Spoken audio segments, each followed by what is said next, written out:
Hello po guys, maraming salamat po sa binibigay po sa akin dahil nga kay Tito Abay, binigyan niya akong damit, pati si Tita, binigyan niya din akong laruan, pati cash, pati si Tita Edat.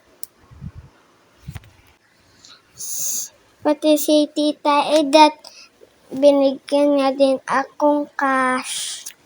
Maraming salamat po sa binigay sa akin ni Tita, pati ni Tito, pati ni Tito Junjun ng mga cash.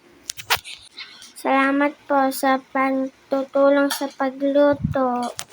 Tito Abay, pati Tita Donalyn, pati si Lola, pati si Tita Ruby.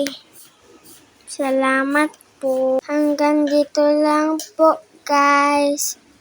Maraming salamat po sa pinapabigay sa akin.